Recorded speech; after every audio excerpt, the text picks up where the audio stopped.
a playlist original.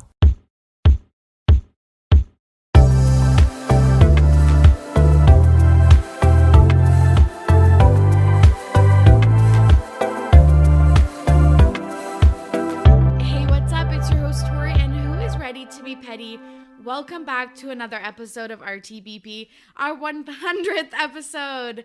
Yay! No one could believe this, that we made it here to 100 episodes, not even myself.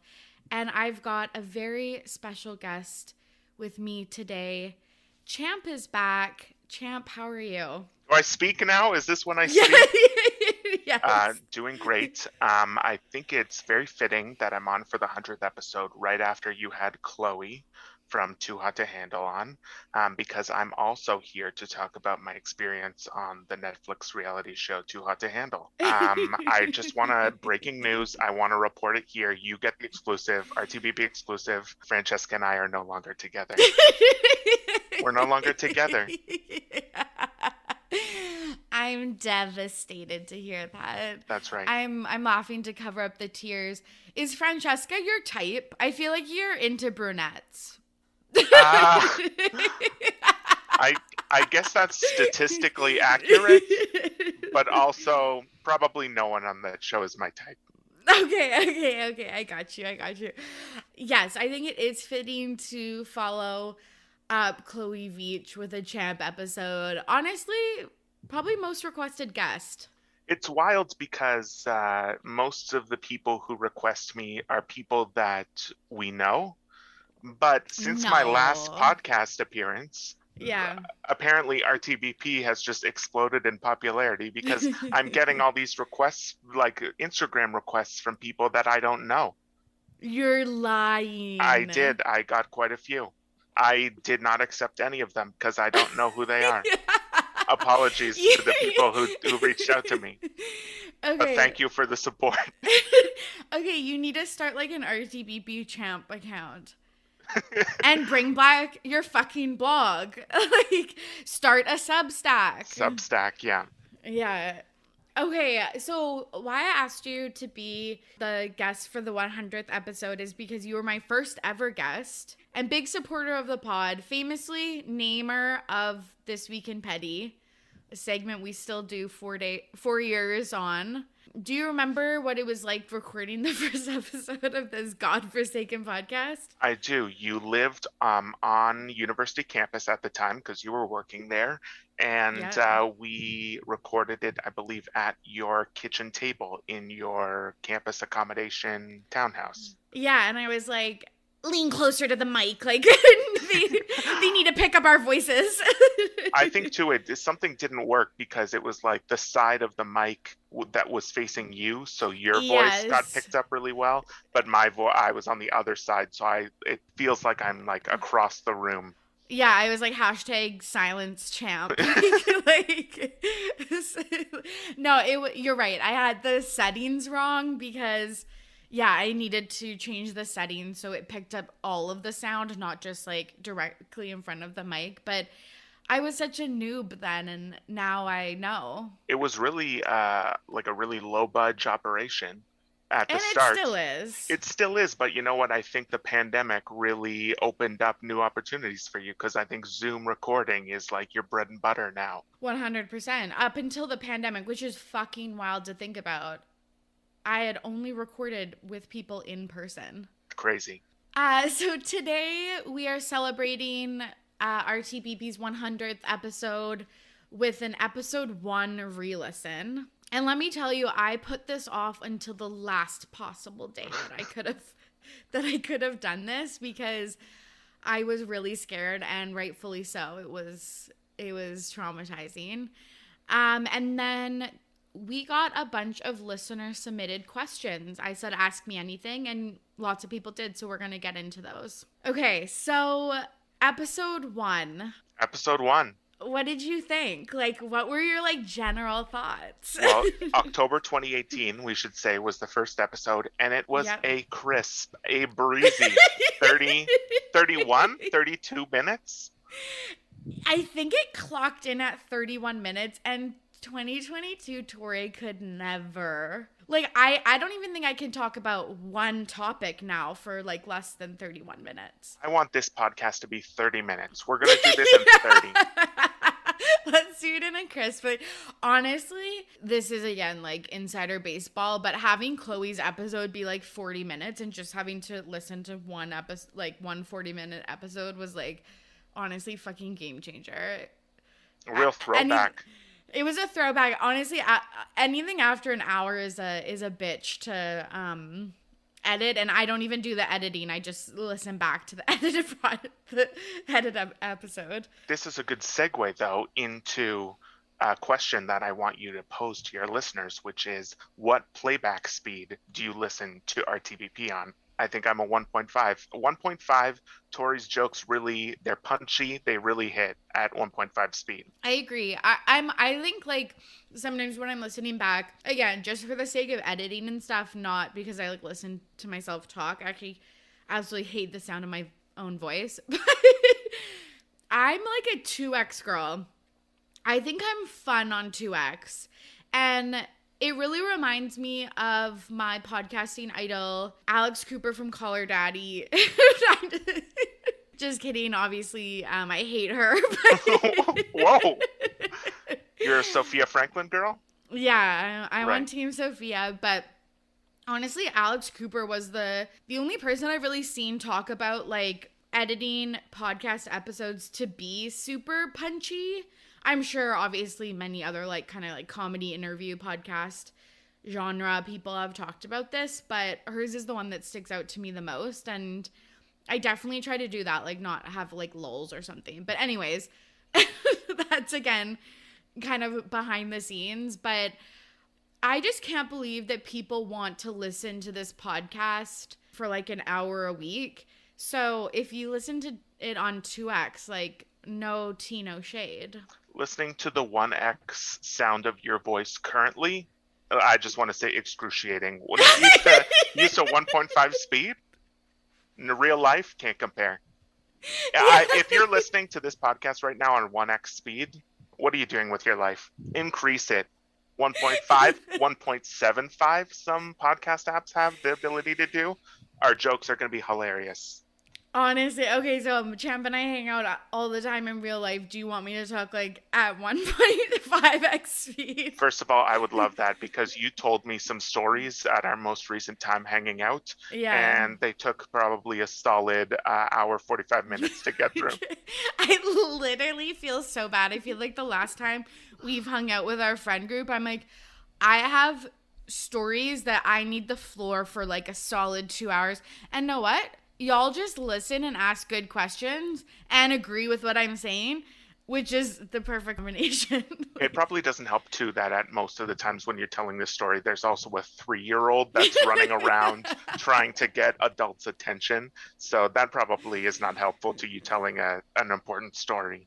Yeah, like sometimes I'm talking about it and then this said 3-year-old will like fall on the ground or like throw a truck at your face or like something like that, and you're like, okay, I gotta like recoup, like get my listeners back into the gist of the story. So yeah, I agree. One thing that was like, I don't know, just like, okay, we don't have to like get into like the audio issues because no one wants to listen to like me bitch about like the technical stuff, but like the amount of mouth noises, I was like, I'm a disgusting like beast. Like I deserve to live under like a fucking bridge. I recorded in my bed. I was like, that's so inappropriate. And you could like hear my covers, like my blankets. I thought it was the crinkle of like a potato chip bag. That's what I thought it was. It's gotten better. Your operation is more professional. Literally, oh my god, wouldn't be surprised if it was a potato chip bag. But I've never ate on the pod, and like also it's like fuck. But if I did, I would choose the like loudest snack. Also, I talked about work a lot. Man, that's a one-way ticket to getting fired. I'm so glad I stopped that. Because I'm currently employed. Correct. I thought this was really creative in this episode. I was like, how can I depict or describe to my listeners how petty I am? What a petty bitch I was, because that's what I... You probably referred to yourself as a petty bitch maybe a dozen times throughout the in podcast. 31 minutes. I'm such a petty bitch. You were doing some branding at that point. Never caught on. Didn't catch on. But you know what? Episode 1, you got to introduce the concept. The concept is you're a petty bitch, so you really hammer it home. People get the gist. Okay, yeah. Okay. I took a BuzzFeed quiz. I thought that was cute and like creative. Yeah. Never have taken a BuzzFeed quiz on this podcast ever again, which is funny. The BuzzFeed quiz was like, what percentage of petty are you? And I went through like each question that I thought was funny and showed that I was petty. On episode 1, I got 69%. I retook it for this podcast. I got 64%. So I'm a more like lenient, less petty person than I was 4 years ago. 5% less petty over the years. Yeah. I should do a little graph. Would you believe that I took this quiz and I'm only 28% petty? Am I even qualified? Should we end the Zoom call now and get that 30-minute pod mark? As always, you guys, I'm your host, Torry, and I'm ready to be petty. Yeah, no, okay, so like, I think you're a petty person, and that's why we get along so well, but I think the questions that they asked, it was like... They were pretty specific. Yeah, it was like, it should have been titled, Are You Petty Online? Right. Because it was a lot of like, do you subtweet? Do you post pictures to make people jealous? What do you do in your text chats? Do you like have the read receipts on? Like that type of stuff. And yeah, it wasn't like, do you put orange juice in your your colleague's plant? Not that you've done that. Yeah, I'm sorry. Am I being accused of something here? I take great care of the office plants. Yeah, I'm sure you do. I do. What were some of your other takeaways from episode 1? I first of all wanted to speak about your sister stealing your pizza leftovers and just wondering if there's been any reconciliation over this time about that issue. Nope. And I have brought it up to her probably annually since I recorded this podcast. Just because, okay, I'm honestly still pissed about this. How dare you have the audacity while an innocent person is sleeping at night to go in and take their dinner, which they paid for and labeled, and like, it's not like a leftover in like my mom's Tupperware that she made for dinner. It's clearly in like a restaurant takeout box. I think the other piece that like, if this was my younger sister, I'd be like, classique, like, no worries, I get it. It was my older sister. Yeah, she's a doctor. Yeah, she can't be doing. That's she can't be stealing people's. That's must be against someone's code of ethics. Yeah, not with an MD, I'll tell you that much. Yeah, it was like a flatbread pizza too. I think it was just from Earl's. It wasn't anything to like write home about. But yeah, I'm still pissed about that. Well, hopefully 2022 Christmas brings some resolution for you on this issue. Thank you.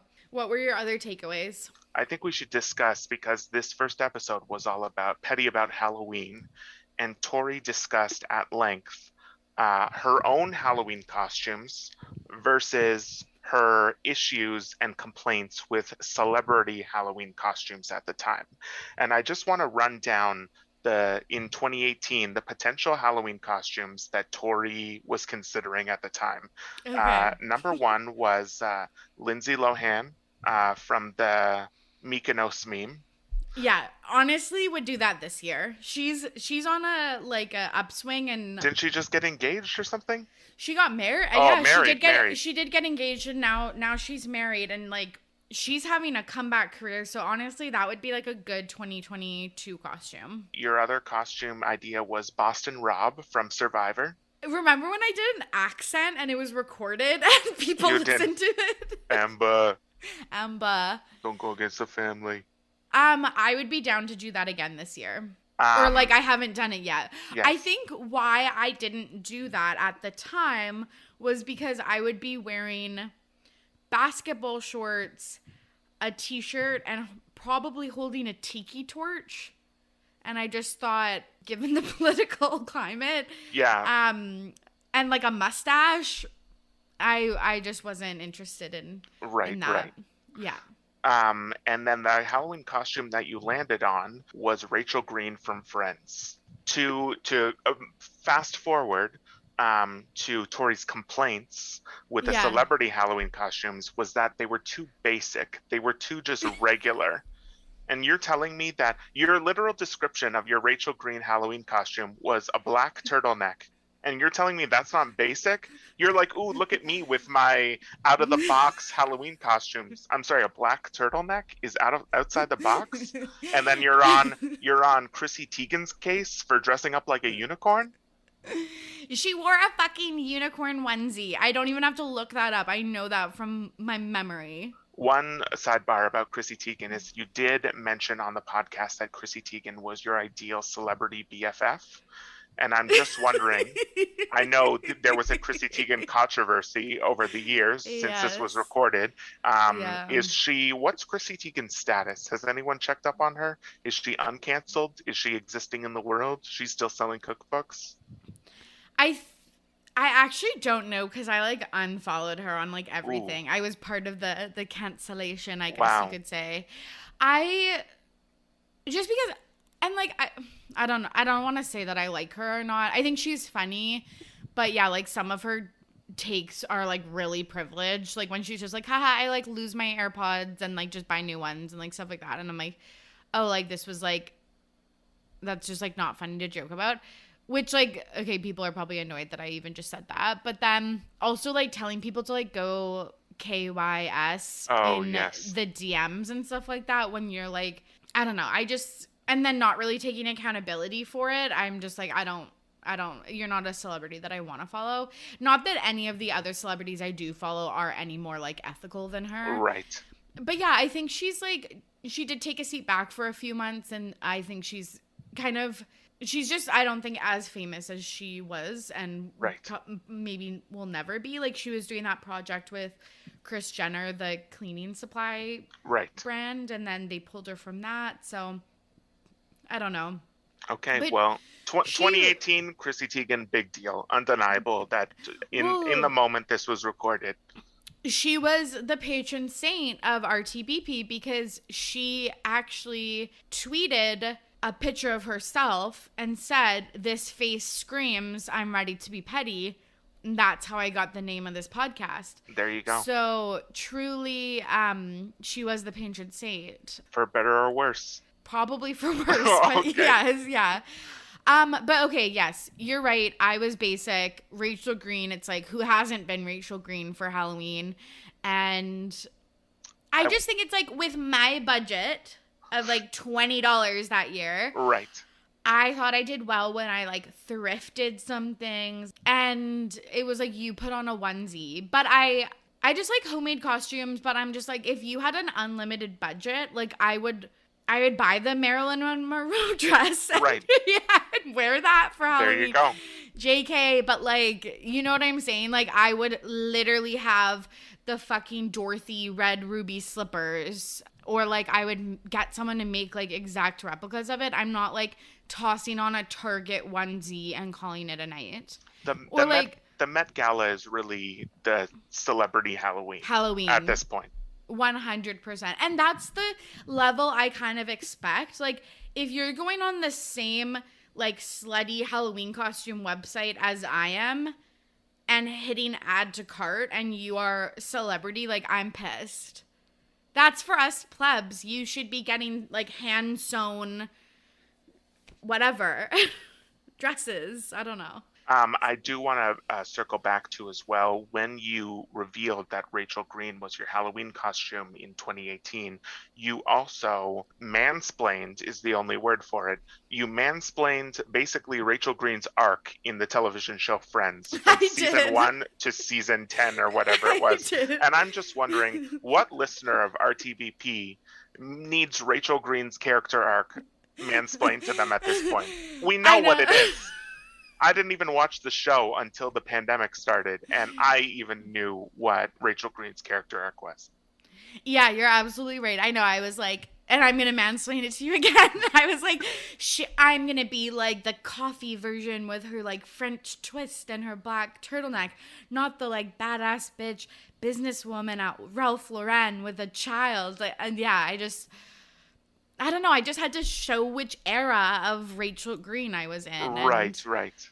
Yeah. But it's also like, you couldn't probably dress up as Rachel Green in the later years because she doesn't have like a distinguishable look, I would say, right. Where it's like when she's a server at Central Perk, like it's a very classic look. But yeah, anyways, the costume was a hit. So can I say as well that I went back and looked at my Halloween costume from, I actually have two. We both have two, I believe, in 2018. First of all, I went as Morty from Rick and Morty, the television show, animated show, with a colleague from work who was dressed up as Rick. And then, I don't know if you remember this, Torry, I believe we went to Bin 4 and the Bin 4, a local restaurant, not a sponsor of the podcast. Yeah, no free clout for the girlies. Come on. No free ads, but Bin 4, a local burger restaurant, was running a promotion where if you went to Bin 4 on Halloween and you were dressed up like a burger, you would get 10% off. I don't know, some sort of deal. Anyway, so we went with a group of people and we each dressed up as a part of the burger. I believe you were the top bun. I was the top bun. And okay, I want to let's get into this because I have so many things to say. I posted this picture on the RTBP socials when it happened because I was probably starved for content, but right.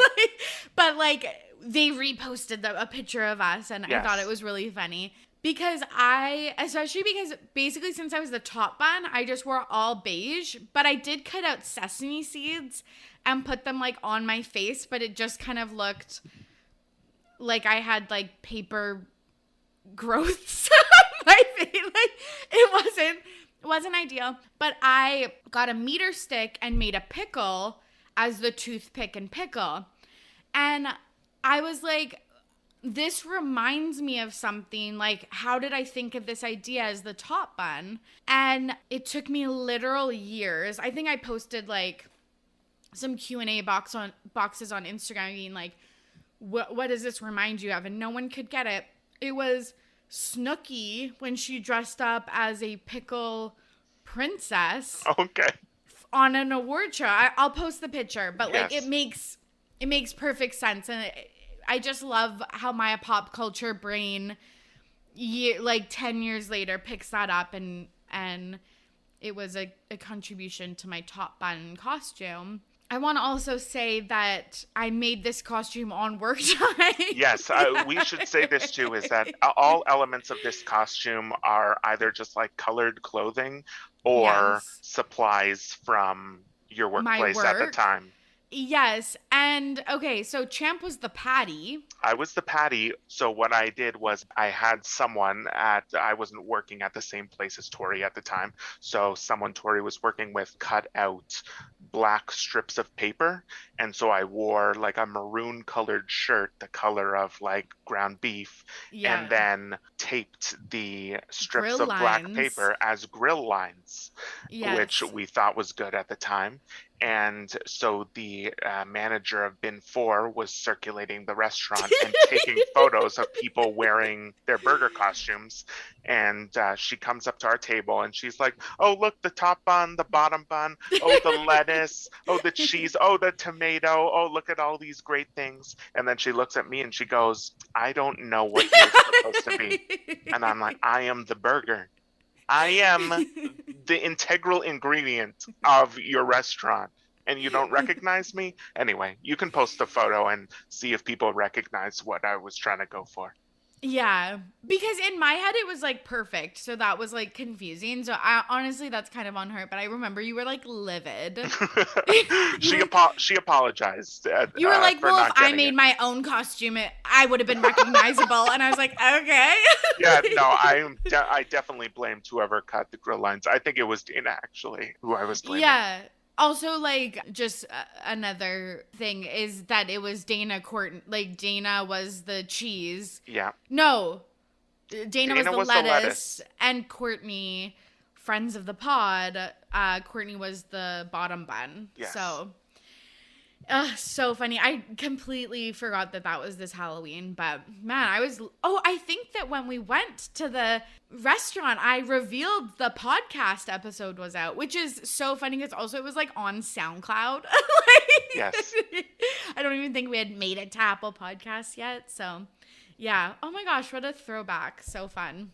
Do you have any other takeaways from episode 1 before we get into some AMA questions? I do want to, as per my usual routine on this podcast, I do have a complaint that I'd like to lodge officially with RTBP HR department. HR department? I don't know. Yeah, sure. Probably for 10 to 15 minutes of this 30-minute podcast, Torry spoke at length about a Netflix program called Grand Hotel, which is a Spanish language telenovela that first premiered in 2011. And she's talking about this in October 2018 at length. And first, this is how she sets it up. She's like, oh, I've been watching this great Netflix show called Grand Hotel. And she's like, I know you're thinking, Torry, why are you speaking about this Netflix show from 2011? Legitimately, no one was asking that because no one even knew what the show was. No one knew what Grand Hotel was or RTBP. Well, at the time, both. But it's wild that, and then you went into at length speaking about your favorite character. Alicia. No, I don't think it was Alicia. Oh, was it her boyfriend? Yes. Was it Julio? Julio, yes. Yeah. I was thinking of the actor's name. Wow. And I think you should do another Instagram poll about who's seen Grand Hotel, just to get a gauge on that. But going to this great length to describe the show, but for the purpose of asking the question, there was a scene on the show with the women that were intentionally supposed to be ugly on this show, yes. And you were wondering how they cast ugly people on yes. film projects. I'm like, such a little bitch. How do they go out and be like calling all ugly people to show up? But I do think that you didn't consider that maybe through the magic of television. Television. Espanol. I don't think you realized that maybe they could just get any woman and then like CGI through not even CGI through hair and makeup. You think the CGI in 2011 for a Netflix telenovela they weren't getting the budget for CGI, I'll tell you that right now. But hair and makeup and costume, I think you can make someone look frumpy just with that. You can probably get anyone. And also just like lighting, camera angle. Yes. How many times have you opened up the Snapchat app and it's front-facing camera and it's just been like, whoa, you could be cast on Grand Hotel just via the Snapchat front-facing camera. Literally, I'm like literally in therapy because of that, the front-facing camera. That's something to unpack another time. Okay, I'm actually glad that you're talking to me about this because I was still literally before you explained this, I was like, I still have that question. I'm like, so what? I think too, probably there's got to be demographics of actors out there where there's casting notices that go out that's like, oh, unconventional look. That like just like hints that you're an uggo. Yeah, looking for this character is frumpy, like words like that. And it's just like, oh, you're the actor that's wanting to make money, so you go for these parts and this is your niche. This is what you're looking for. I just never understood. And I remember when I was recording this podcast, I was like, not to call anyone, the beauty is in the eye of the beholder. And honestly, a lot of times I feel like looks don't even matter. It's just how you carry yourself, traditional beauty standards. And what even is that? But I just always thought about a Cinderella story with Hilary Duff. Of course. I believe it takes place in Norwegia. Yeah, no. So I just never understood when it would be okay, we need beautiful, perfect Cinderella, and then we need her gangly stepsister and Right. like the other stepsister with the like too big of a nose or whatever. And it's just Right. like I never, because I feel like this is sad that I'm saying this out loud, but like I would be cast as the ugly stepsister. But probably too, it's like if you look at that actor that played that role in the movie versus on the red carpet for that She movie, looks they're stunning, gonna look yeah. different on the red carpet because it's a movie that they're playing a character. Totally. And you're right. The way that they carry themselves, what they're wearing, how they're acting makes them appear to be the ugly stepsisters, not that they're IRL. And you know what? If you're making a living playing the ugly stepsister role in a bunch of television and movies, all power to you. Great. Truly, truly. I want to just point out a Grand Hotel connection to later episodes of RTBP and then we can move on. But I did share a story a few weeks ago about my building maintenance person and how he looks like the golden knife killer in Grand Hotel. And so I just want to say, still obsessed 4 years later. 100 episodes on, you're still going on about a television show that no one has seen. Literally no one watched. And yeah, okay, yeah, that's fair. I like to talk about things that I like. No free ads, but watch Grand Hotel on Netflix. Watch Grand Honestly. Hotel and go to Bin 4 afterwards if you're in an area that has one. Yes, honestly. Okay, let's get to these AMA questions. There's 3 right off the bat from friends of the pod. Okay. That I want to address. I'm going to play you a voicemail. Okay. Hello, this is friend of the pod, Coco Northrop, also known as Courtney. I just have a question for Champ. Would love to know his thoughts on how he feels being the guest for the 100th episode, who is also the first guest, but yet does not listen to the pod. How does he feel? Do you feel good about that, Champstagram? Yeah. Do you have other questions? Are the other questions in this same vein? Yeah, I'll let's roll into the next 2 questions. At Dana Ray Freeman asks, did Champ catch up on the episodes? Is he embarrassed? And then our third question of today's episode, at Angie.Lucille asks, as an OG fan, what are Champ's favorite RTBP moments? Well, to answer your question, I have started my binge listen of RTBP with episode 1 for the purpose of this podcast. So I've listened to 1. I've also listened to the trailer. So get absolutely fucked, listeners and callers.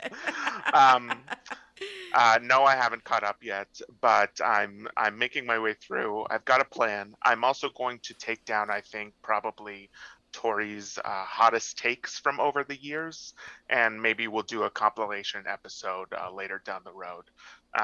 That would be a dream come true for me.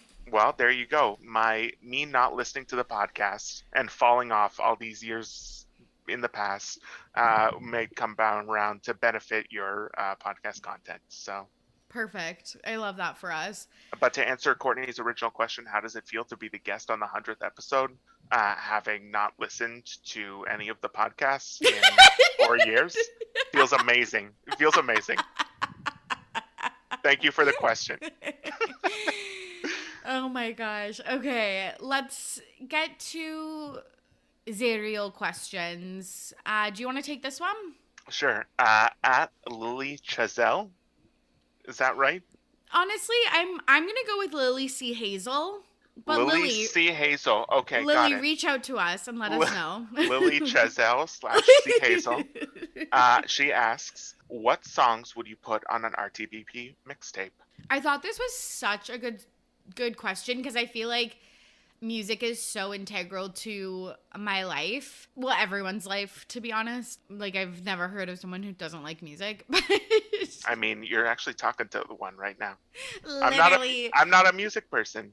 Yeah, I know. I like it. Honestly, again, people are going to be like fake fan because I like barely like music. But I think if I were to put music on an RTBP mixtape, the first song, 7 Things by Miley Cyrus. A classic. A classic, and it just has this spirit of Ready to Be Petty, where you are Right. listing things that you hate about somebody. Of course. To get back at them. And in the music video, because the song is about Nick Jonas, she rips a picture of her and Nick Jonas, and his face is blotted out, and she's also wearing his dog tags, like a necklace that he gave her. So there's those like little hints that it's about Nick, and it's so petty and it's perfection. I wrote anything off of Taylor Swift's Reputation album Okay, yeah. because, again, she was like, burn the world down. And I also feel like I'm sometimes like that. The old Torry can't come to the phone right now because she's dead. Exactly. That's the vibe. And then the last thing I put on was like Teenage Dream by Katy Perry because I just feel like that was a very like high school song for me. And I feel like it often, hopefully not in like an embarrassing way, harken back to high school / talk about all of the boys like Justin Bieber and Cody Simpson that I've been obsessed with. So I feel like I had to add the petty songs, but like also a song about like crushes and shit. Right. My suggestion for the RTB mixtape was anything Olivia Rodrigo at this point, because she also has the vibe I think that you're looking for. Absolutely. And when she sings the line, and I can't even parallel park, I That's accurate. Yeah, butterflies in my tummy. Right. I feel seen. The same butterflies you get when you're going 50 on the highway. Is that right? Stop. Yes. Okay, let's hit up the next question. At always_striving_for_better asks, if you could interview any celebrity, who would it be, and what's the first question you'd ask? Okay, so these are, again, very specific and very embarrassing. The first person I would interview is Emma Chamberlain, and I literally would ask her if she dated Ethan Dolan of the Dolan twins fame.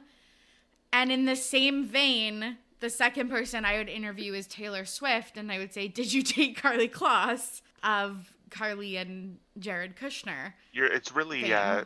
Ellen DeGeneres vibes, eh? You bring these celebrities on your show and then you ask them personal questions about their dating life. Make them feel extremely uncomfortable. Before we started this episode, just some behind the scenes, Torry actually danced into the podcast microphone and then like walked over a table. Yeah. Stole some purses from the audience. Yeah. So real Ellen vibes. Oh my God, that's so funny. And yes, I should be called out for that. And yes, you're welcome to slide into my DMs. The last person I thought about, I was thinking a lot, like mulling over like Kim Kardashian. But honestly, I would want to talk to Kris Jenner. And I just want to know how she's created this empire, because she's been doing a lot of lately like master classes, and she has her like memoir and stuff like that. And none of it actually touch on her like business acumen or like the fucking shady or illegal shit she's done. And I want to know so bad. I would probably want you to interview Corey, Kris Jenner's partner, Corey, just to ask him how he got so lucky in life and just like what he does with his day of, I assume, sitting around Kris Jenner's home. In like silk pajamas. That's right. Yeah. Ugh. God love him. Criticizing her family members. Yeah. I assume. Okay, our next question. At itsme.megan asks, what is your petty pet? Of course, because I'm a Virgo, the first thing I did was think, what is my biggest pet peeve about myself? Because I'm highly self-critical. And mine is being late. Mm-hmm. And I feel like sometimes there's valid reasons. Okay. And sometimes I'm like, do I have like ADHD? Would love to hear the valid reasons, by the way. Anytime you've been late, would love to hear the valid reasons.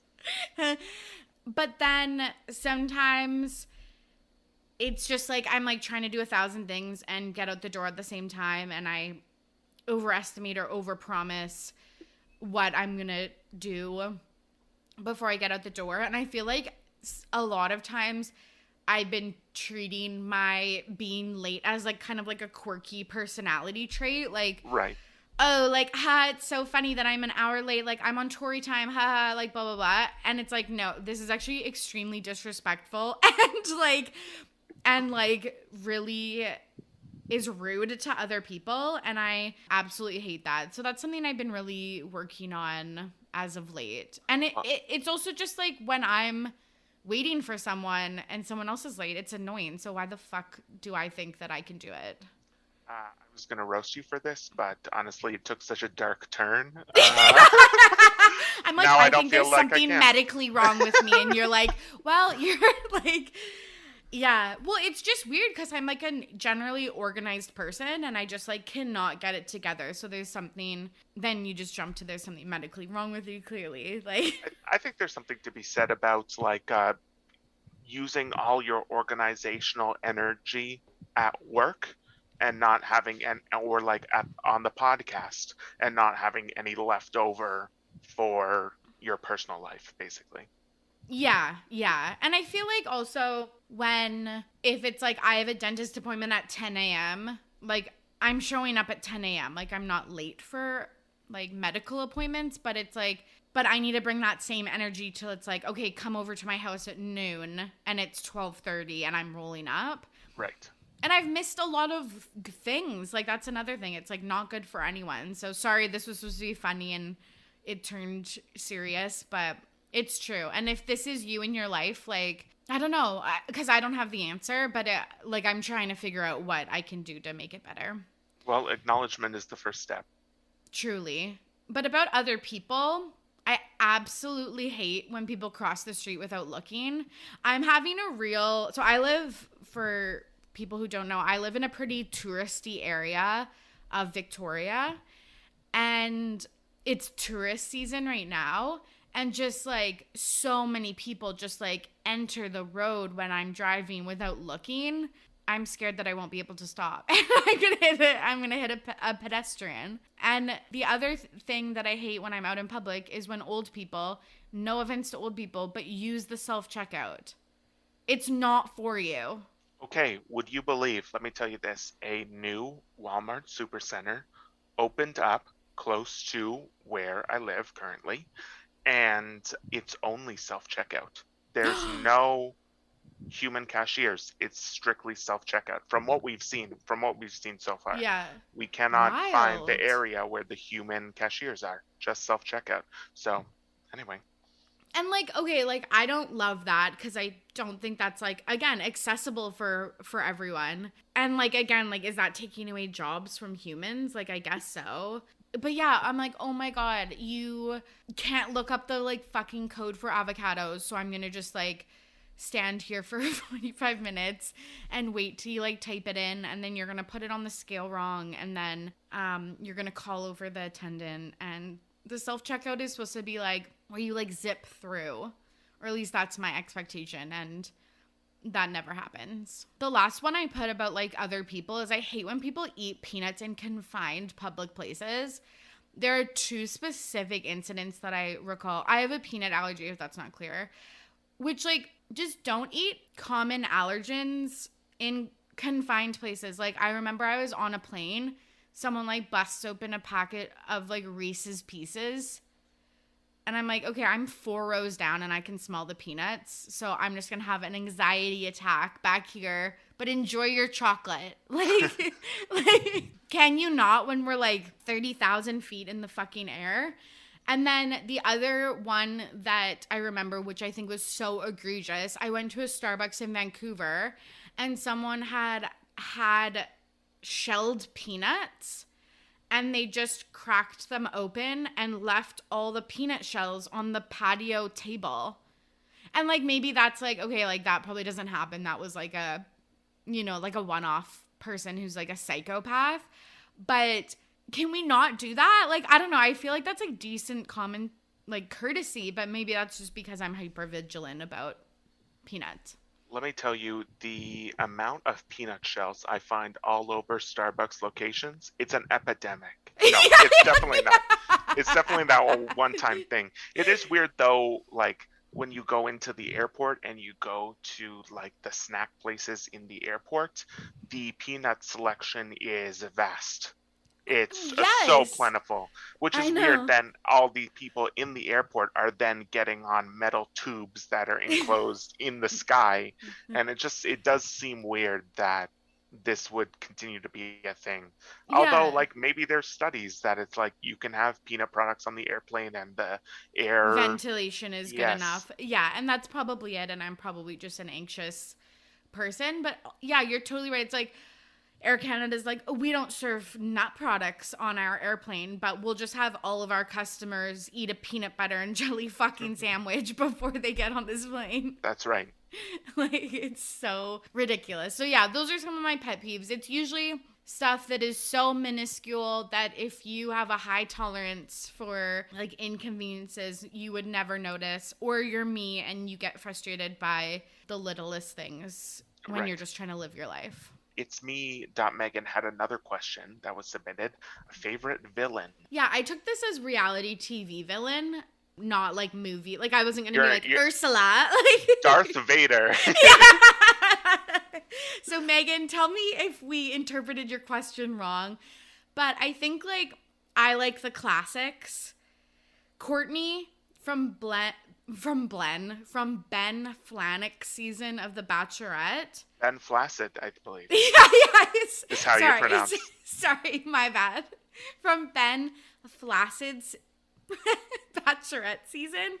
She is the blueprint. Like, she just, like, honestly created a genre of TV villains that came after her. And, like, her quote about, I'm not here to make friends, is, again, lives on in infamy. Was she the first person on that show to say that? Yeah, I'm Wow. like, if I know my Bachelor lore correctly, I'm pretty sure it was her. So she's just, yeah, such a queen. The other two people I wanted to highlight were two Survivor players, Sandra Diaz-Twine and Johnny Fairplay. Just like Sandra throwing the little bee hat in the fire, and I don't even think it was the little bee hat. It was a fedora of Russell Yes. Hance's in the fire, and eating all the sugar when she came back for second chances or not second chances. Game changers. Game changers. Thank you. Just like those little moments that it's like none of this is scripted, and this is so off the cuff, but so entertaining that it's like you are the reason why I love reality TV. And Johnny Fairplay, like, he's the one, if people aren't up to date with Survivor anymore, but he's the one that when he had a loved one's visit, his loved one said that his grandma died, so people would choose him to participate. And I quote, she's dead, dude, like literally with my dad at least, like like guys, like Champ's never heard me say that. Never. But like literally like all the time. And again, this was like 20 years ago, so I just love those kind of classic moments. At Fluently Forward asks, what is your Myers-Briggs type and Enneagram? Yeah, are you a big personality typing person? No, I'm not. Thank you for asking. I think these things they're like zodiac signs, but for people that were involved in organizations at university and college. Yes. This is what they are. Yes. They're zodiac for the working professional. Yeah, like nerds essentially. Yeah. I also think it's a scam. It's just like people want to be told how they are so they can just find more personality traits to identify with and become their personality. And I think too, it's like sometimes these personality tests too, they're not accurate, but then people take the results, and I've seen them like mold them into their personality based on this test that they've just done. And it always it's like 2 weeks after the workshop that you've just done, they're big into it, and then it just like trickles off. So I have done the Myers-Briggs type, I think in like a high school planning class, but I've not done the Enneagrams. And I am I looked it up before this, I am an ISFJ. ISFJ, so we share 2 letters. It's so funny, Champ, because it's like I'm also that bitch that's like with astrology and with personality typing. I'm like, this is me. Like this, Like, dead on. This is exactly who I am. Can I just say too, I kept saying zodiac signs earlier because I could not remember the word astrology to save my life. So I sounded like a fool saying zodiac signs. You know, people who are into zodiac signs. What an idiot. Oh my God. Cut this whole question. No, don't cut it. Okay, I also just want to say, because I no longer work with this person, so I think it's okay to say, but literally I used to work with someone who would be like, I would say something in a meeting and they would be like, that's so ENFJ of you. Or like, they'd be like, that's the ENFJ in you, or like, that's the J popping out today. And I would just be like, yeah, the J stands for judging. I think it's connected to Ready to Be Petty for sure. Yeah, 100%. Which leads to me revealing I am an ENFJ. I think sometimes I float between INFJ and ENFJ, but I looked up some personality traits. Let's start with the good ones. Natural leader, firm believer in doing good for others, compassion and charisma, optimistic. And I was like, I'm like, that optimistic is something I don't resonate with. Compassion and charisma, on the other hand, I'm just kidding. Reliable and tolerant, creative leadership, honest and observant, talkative, blah, blah, blah, blah. Loves helping and entertaining others. True. Entertainment. Hello. You're It's a looking at podcast. it. Yeah. Okay. Apparently I only wrote down one that was bad, but highly self-critical, which we talked about, which is also a very Virgo trait. So that's why, again, I believe in this stuff. There you go with those zodiac signs again. Those damn zodiac signs. But I think that that's like a lot of ENFJs. It's like, those are some great qualities, but there's also edges to that, like overextending yourself and being manipulative in social situations, etc. Which brings me to my Enneagram, which is 2-wing 3. I hope there's people like listening to this and they're like, oh, she's such a fucking 2-wing 3. Like, I hope that's resonating. Also, DM me if you're a ENFJ or a 2-wing 3. But some traits of that: good-natured and genuine, focused on serving others, well-being, good communication skills, emotionally competitive, highly manipulative, expresses feelings in a dramatic way, self-assured, charming, ambitious. I also want you to DM Torry if you can't stand any of this baloney. Yeah. Also, if We you want think I'm both highly, sides. if you think I'm highly manipulative, like, DM Torry as well if you have any tips on saying the word manipulative. Wow, the joke would have been better if I could say the word properly. if you said it like parfait, but that I didn't botched happen. it. Oh well. Yeah. Okay. Let's take this voicemail from Katya. Hi, Torry. My name is Katya, and I'm a listener from Aotearoa, New Zealand. First of all, thank you for hosting such a great podcast, and congratulations on 100 episodes. Woohoo! I'm currently in my mid-20s, and I'm definitely feeling the crunch of turning older. I remember you saying you were turning 30 this year, and I wondered whether you had any advice for feeling the pressure of getting older, or maybe not feeling like you've accomplished as much as you'd have liked to in that time.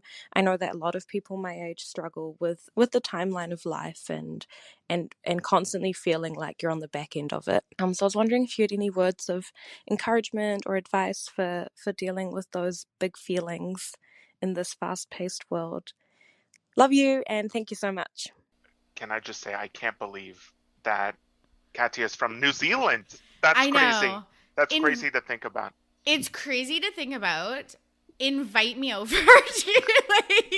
I would fucking love to go to New Zealand. I think it's extra crazy too because I've just listened to your first episode, and now to think 100 episodes later, there's someone leaving you a voicemail from New Zealand. That's pretty crazy.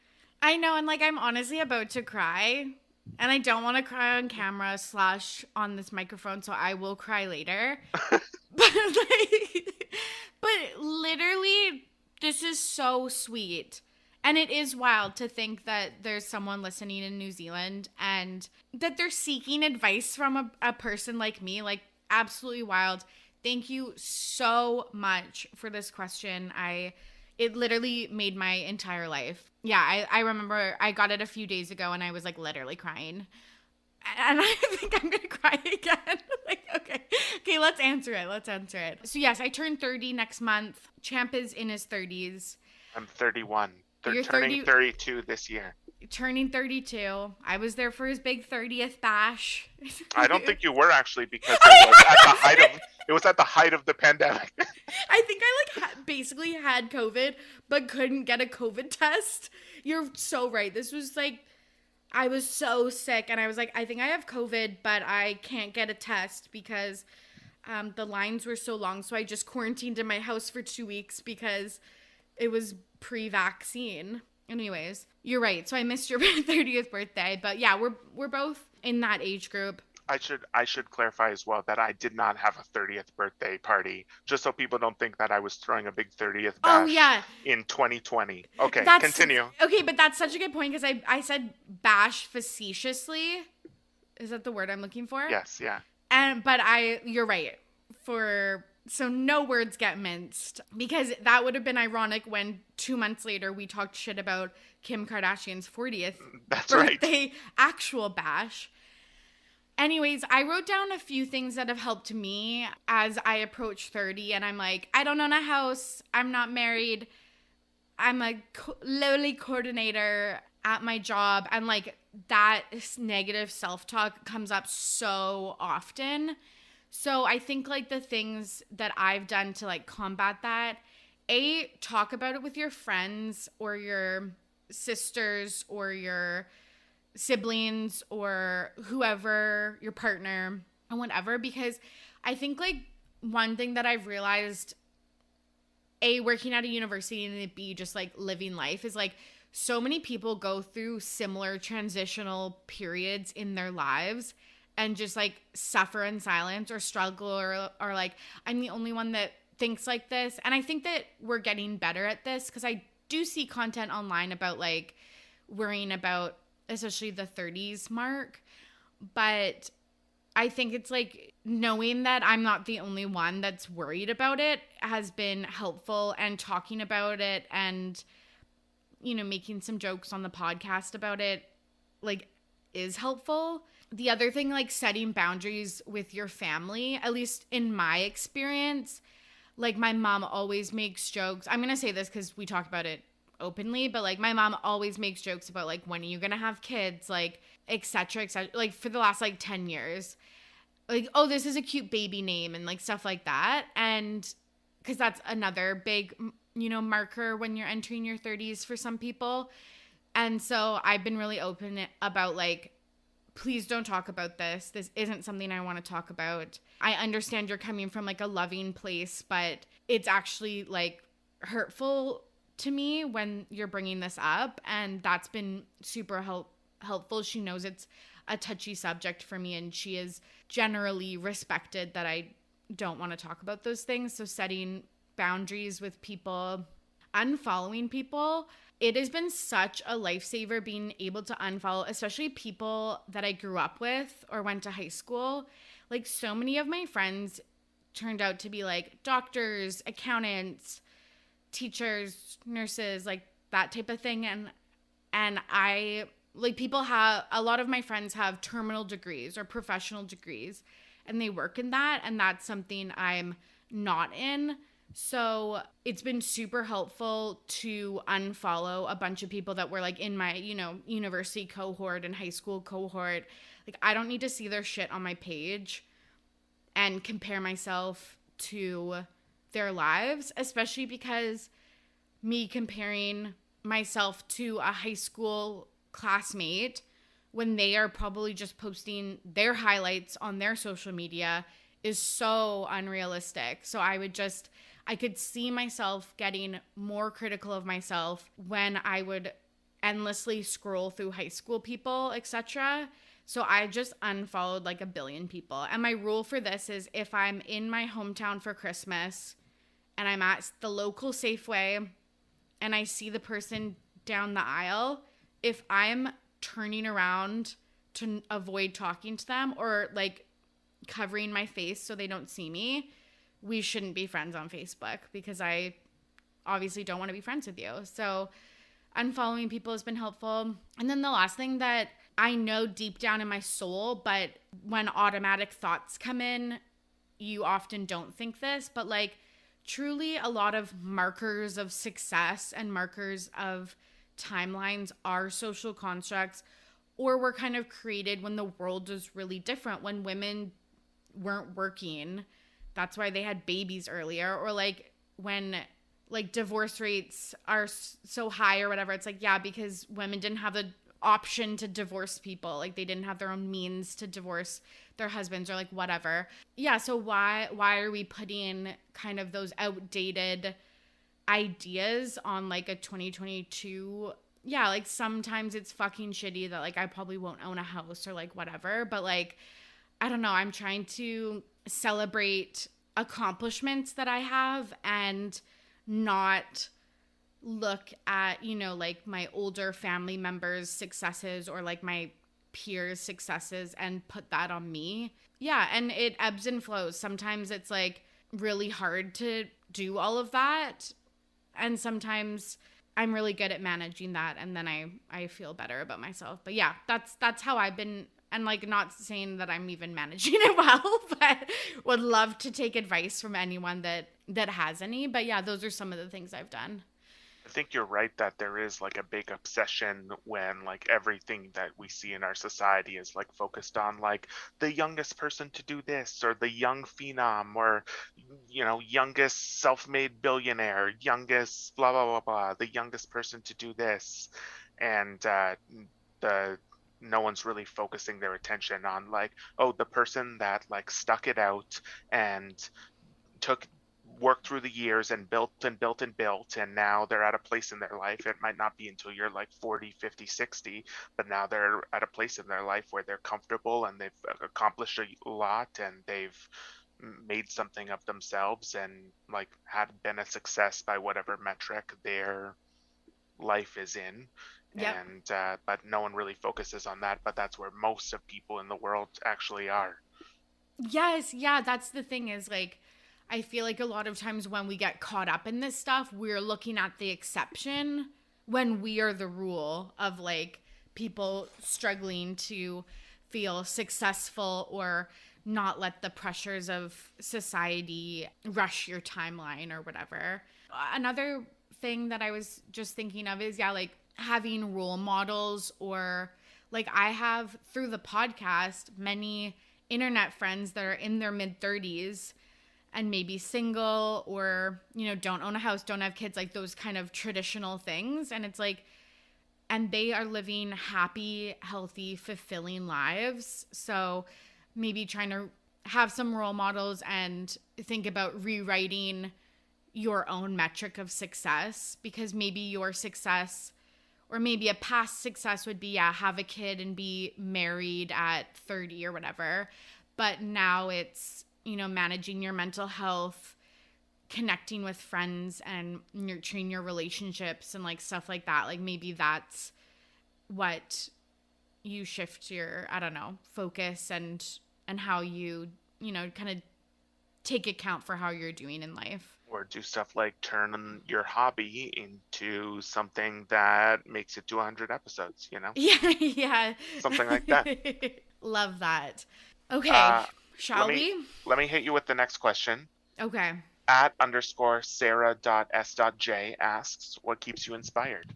Yes, I wrote people doing grassroots organizing. So like local folks in the political space, especially like I know a lot of Americans have slid into my DMs about the Roe v. Wade overturning and stuff like that. So the people that keep me inspired are people that, yeah, are on the ground doing the work. Like, honestly, like never giving up, even though it's like fucking dire straits over here. I wrote celebs that are authentic and real / use their platform in a non-performative way. Sometimes I'm like, is there even an authentic celeb or a real celeb? I don't know. But the intersection of like celebrity and social issues has been obviously a big topic of discussion on this podcast. And so And I was like trying to think who would be like an example of that for me. Maybe someone like Z-Way, or someone like that. But like, I don't know. Those are the people that are like doing something creative, doing something fun, doing something that is accessible and educational for a lot of people, but are spreading good values and stuff like that. And then the last, other podcasters who want to talk about things that are difficult and destigmatize taboo topics, and people that want to create online community for their listeners, because it's hard to find community sometimes, as well as podcasters that like want to create community versus like competition. Like, I have so many podcasters reach out to me that are just like, let's collab. Can we talk about this? Do you have advice on this? And I'm like, that's so cool. And like, I'm so down to talk about that type of stuff. Like, I don't think it's a competition. I'm happy to share any resources I've ever used creating this podcast. And I just think everyone should have a voice and an outlet. And so I love seeing that in my podcasting colleagues. You have an anonymous question submitted from your Instagram story survey. What was your favorite episode /story /This Week in Petty? This is hard. I really like my birthday episodes. I did it, I think, for the second and third year, and I'll do it for the fourth as well. But they are like top 10 moments that I picked or the listeners of RTBP picked. Champ is heavily featured on all of those lists. But they're just like, you know, like 2 or 3 minute little clips from episodes that are like really funny. And just when I listen to them, I'm like hysterically laughing and like myself or my guest. And I don't know, it's just like when I'm listening and I like have a smile on my face, I'm like, that's so fucking nice. I think my favorite This Week in Petty was from my guest, Nicole, because she was telling me about a date she went on. She was at her date's apartment and she had brought over a bottle of wine, I think like the night before or something like that. And when they got to the apartment, and that they didn't finish, and I think he asked her to bring another one the next night or something like that. And she was like, oh, that's weird because we only drank like half of it. Like, did he have another girl over and they drank the rest of it or whatever? So, you know, that just like first date spiral about like what the other person's doing. So she was explaining to me that he went to the bathroom, and I was like, and she was basically leading up to, I thought at least that she was going to go look in the fridge to see if the wine was there. And I was like, that's iconic. I would do that too. She ended up going through his phone. Which is so much worse, and I like obviously don't like support or anything, but it was just like so funny because I was like, oh, you're gonna look at the emptiness levels of the bottle, like I would do something like that too. That's completely normal. But no, she looked through his phone. Champ is speechless. I can't wait to get to that episode. Yeah. Somewhere in like the 50s or 60s. I think like, I don't know, just to shout out some quick episodes. My episode 56 with Nick, where it was like the first time I was like kind of drunk on the podcast and I like absolutely spiraled out. And then my episode 15 with Maddie, we talked about, and just like that, season 1. It was so much fun. And then I did an episode, and I don't know why I didn't write I think it was bonus 11 maybe, but we talked about racism in Bachelor Nation with my friend Teddy, and I thought that was really poignant and topical at the time and still is. So those are my favesies. We got a question from @Sash Hacks. Yeah, Sasha X. They ask, what pop culture moment would you pick to be a fly on the wall to know what happened? Yes. Okay. And I want to get your thoughts on this too, Champ, but there's a few that I would just die to know what happened. So the Beyonce elevator moment, which actually Sasha DM'd me this. So she was like, I wanted to be a fly on the Solange Jay-Z Beyonce elevator moment, which we kind of were with that videotape being released, but I want more. And then the Taylor, Kim, and Kanye situation, where Kanye called Taylor to ask about some lyrics that he was going to include in his song, and Kim was recording the call. Like, I want to be there. I want to be there when Justin Bieber and Selena Gomez reunited after like 5 years, and it was like the best moment of my life. And we got that grainy hockey arena photo of them kissing. Like, take me there. And then the last one I thought of is like the Kardashian family finding out about Tristan's first cheating scandal when Khloe was like literally giving birth. I would have just loved to be there as well. What about you? It's tough to say, it's tough to admit this, but I probably wanted to be in the room during the Oscars slap just to see what was happening. I want to hear the conversations that were happening. I just want to like see who's shocked, see what people's faces look like. I just want to know what everyone in that room actually thought was happening at that time, but then I want to immediately leave. I want to immediately leave. So if you're a fly, you just like buzz away. I want to buzz right out of there. Also, Alexa, play Fly on the Wall by Miley Cyrus. Like, that song has been going through my head this entire time. Add it to the mixtape. Add it to the mixtape. Okay, I love that. Okay, this brings us to our last cue. I don't even think it's a cue, but it is a voice mail from Emily Rose from It's Become a Whole Thing. So I'm going to play that right now. Torry, this is Emily, first time caller, long time listener. Okay, that may not be true. I may have had the delight of being on your podcast and had the absolute honor of having you on mine. I couldn't pass up this opportunity to not say congratulations, Mazel Tov, yay for 100 episodes. This is incredible. Here's to 100 more. Heck, here's to 500 more. I think that your podcast is just what the world needs. It is so fun, so funny, and it's just that little bit of lightness, that little bit of giggling that we need on a Sunday afternoon. So, Torry, here's to you. Here's a toast, and please start watching Vanderpump Rules. Okay, bye. I swear to God, I will start listening to watching Vanderpump Rules. A toast to you, Torry. Get out your podcast hydration. Oh my God, he followed the instructions. A toast to 100 episodes of RTBP. So wild. Cheers. It's literally so wild. And I just want to say thank you so much if you've ever listened, downloaded the episode, reviewed, followed me, sent me a DM about something that you wanted to hear me talk about. Any little thing, like, I don't take those things for granted.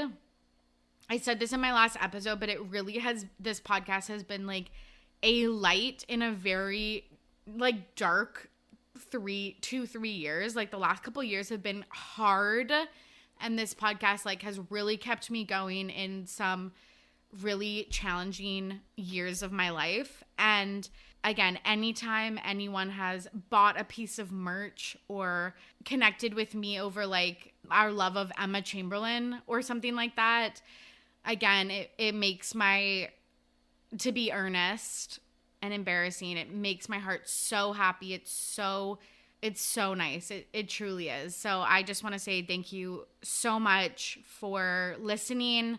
If this is your first episode or your 100th, I just appreciate it, and I'm so, so, so grateful. Listen, it's been an honor to be on your 100th episode as your guest, but I gotta say, we gotta wrap up this podcast because I have 99 more episodes to listen to, and time's a-ticking. We've been on this for too long, plus bonus episodes. It's just like, come on, let's wrap this up now because I've got a lot of listening to do. Truly. Do you want to plug your socials? No, because you're not going to accept anybody. No, absolutely not. Get an RTBP account, Champ. Okay. So people can communicate with you. Okay, it's been a pleasure. I hope you are all safe and healthy out there. As always, I'm your host, Torry, and I am ready to be petty. See you soon. Bye.